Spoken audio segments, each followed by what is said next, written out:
Guys, I have one from the archives today from June 2018, I think. Got lost in the shuffle and it's resurfacing. So I'm starting out in my altered vintage-ish math book. I think it's from like the late 70s, early 80s. And I'm just adding a light layer of my Dina Wakley gesso so you can still see some of that mathy stuff through it. And then I'm going to take my palette knife and make a more heavy concentrated application of the gesso just for some texture in the background. And I have several pages glued together to make the pages more sturdy. So I have this DecoArt Snow Tex, and it's to make like snowy texture. And I really don't even know why I have it, to be honest, but I thought I'd use it and see what it would look like just for some texture. So I'm just going to use my palette knife and kind of like smear it onto my page and like smooth it out a little bit. And I let that dry. I'm going to add some of these numbers. They're like a tan color, but they're very, very thin. They're not like chipboard or anything. They're from Studio 112, which I think is like the Joann's kind of like house brand or whatever. So I'm going to take a little bit of my Collage Page matte and apply it to the back of my letters.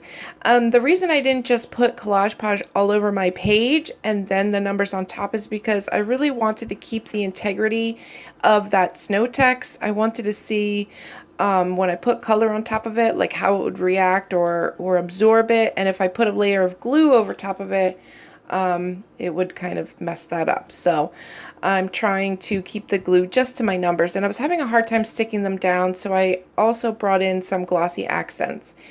I'm going to take some Magicals, Lindy Stamp Gang in Mad Hatter Mint Green, Curious Chartreuse, and Tibetan Poppy Teal.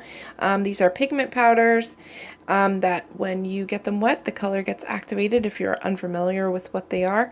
And I'm just going to take my a fluffy paintbrush and kind of dip them in my powder and then sprinkle them all over my page. Just all three of the colors. I picked colors that would kind of mix well together, I thought.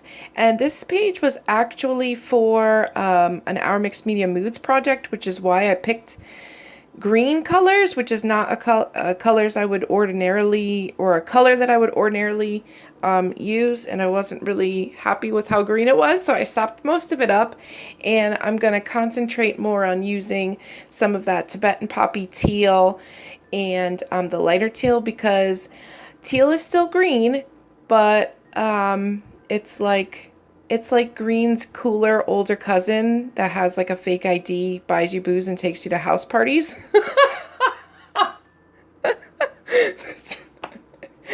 Anyway, that was probably inappropriate. Yeah, so I'm just gonna add some more water to get those powders flowing and moving. I'm gonna sop some of that teal up a little bit and make sure it stays out of the center of my book. And then I'm gonna dry that layer. And don't ask me why I didn't put the numbers in the left side when I did the right side, but I didn't, so I'm going to add them now. And I was having quite a hard time getting them to stick down because there's a lot of texture on there between the gesso and the snow text, but with the glossy accents it worked out. So I'm just going to take my gesso and put like a light light veil over the numbers, and I just want to kind of tone down that tan, and also, you know, it's a cheapy cardstock, so I don't want my colors or inks seeping into them. So I'm going to take some Clear Crackle Texture Paste by Prima, and I'm going to apply it with my palette knife, and I'm just going to go over the numbers, and did I say letters earlier? Numbers. They're numbers. Go over the numbers and also some other parts of my page, just here and there, overlapping things. I was really going for a lot of texture. It's interesting to me to see how different mediums behave when you like use them together. So I have some. This is a Patina Effect paste. It's a trio by Finnabair, and it's supposed to make things look like they have a nice vintage patina. So I'm going to start with this mint color, and this is like the base coat. It's very chunky. It has like grits to it because it's supposed to look like rusty, like old, when you add the other layers on it. So it has that like grit to it. So I'm just going to apply that with my paintbrush here and there over my numbers and over my page until I'm kind of happy with how it looks. And I think that probably you're supposed to add like the most of this light color and then a little less of the darker teal color, and then there's like a copper to highlight everything, and even less of that. Of course, you can use it however you want. So, but anyway, I'm adding pretty much of this color all over my page. And then I'm going to go in with the darker color. Now this one is a little thick. It doesn't have quite like the chunks that the mint has, but it is thick. And I'm just going to run that over the texture of the mint, which is dry now. Did I say that? Probably not. It's dry now, so that the colors aren't mixing together. So the mint is dry, and then I'm just going to go over it with this teal, highlight that texture, add a little bit of the darker color in here and there. And yeah, so there's actually a copper color to this set, but I'm going to go in with my quinacridone nickel azo gold. Is a golden fluid acrylic color.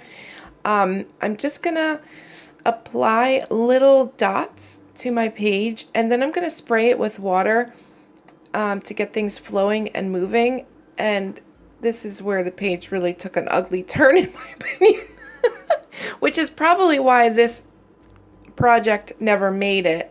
And I did a different project for the mood board for that month because this wasn't my favorite. It turns out okay, but at this stage, you know, there's oftentimes a really ugly stage before things get better, and you just got to keep pushing through. So yeah, so I'm just going to add my water, add my paint, and just all over the page. And it's like kind of pooling and catching on some of that texture, especially when you add the water. And it's looking very old and grungy. And then I'm going to dry that layer. And now I'm going to go in with the, oh, it's not copper, it's brass. So this is like a very smooth, creamy kind of top coat, and I'm just going to go over all of that texture so it catches and highlights that texture. And I sprayed it with a little bit of water, and that really wasn't working for me. I don't know what I was going for with that, but I'm going to sop that up and dry my page before I continue. And then I realized I had this teeny tiny little paintbrush and this ginormous 2-spread project. I'm like, what? You got to get it together. You need a bigger paintbrush. This is ridiculous. So I grabbed a bigger paintbrush and just went to town adding that brass all over everything. And it really made a delightful sheen to the whole spread. And then I'm going to take a little bit of that teal color. I forget what it's called. The middle color that we used. And I'm just gonna, my numbers were getting lost, so I'm just gonna highlight them a little bit with this color. And then I'm gonna add a little bit more of my Tibetan Poppy Teal Magicals. It's the same color we used in the background. And I'm gonna sprinkle a little bit here and there, concentrating it in those areas where I have a lot of texture, where I have that snow text and the clear crackle. And I'm going to sprinkle it on there, spray it with water to activate the color. And then I'm just going to dry it. Yep, there we go. So as if it didn't need, as if it needed more, I'm going to go in with some stamping. This is the Finnabair Messy Text, I believe it's called, and some Stays On black ink, and I'm just going to stamp here and there, concentrating it in my corners there. And then I have this collage paper by Tim Holtz. It's the botanical one, and it's like a tissue paper, so it's kind of clear or transparent. But I wanted to make kind of like a focal kind of embellishment with it. I didn't want it to be clear, so I just backed it on some regular like 80-pound cheap cardstock, and then I cut out some of the flower elements. I wasn't sure which one I wanted to use at that point, and I'm gonna work on my little embellishment cluster here. I have some of these that like border sticker is like a metal kind of sticker by Tim Holtz. I don't even think they make it anymore. It's pretty old, but I'm gonna color that with some of that brass so it matches the background. And then I'm gonna stick it down with some glossy accents.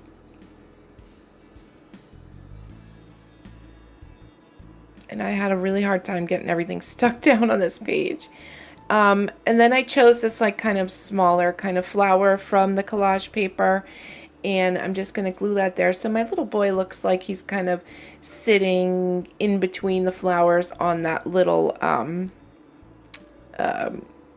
strippy thing. I was having a really hard time getting stuff stuck down, so I put like a block on it and some weight. And I'm gonna add a phrase sticker to finish it off. And it's been so long, there should have been another like thumbs up wave clip, and there's not, but if you've been here for a while, you know what that looks like. So just imagine it in your mind. So thank you so much for watching. I feel like this page has a very like France Papillon kind of feel, like a lot of texture in the background with a small like focal image. And I mean, it really is a lot going on in the background, but I like it. So yeah, one from the archives. I still have quite a few that somehow slipped through the cracks, so they'll be slipped in here and there. And thank you so much for watching, and I will talk to you guys soon. Bye bye, guys.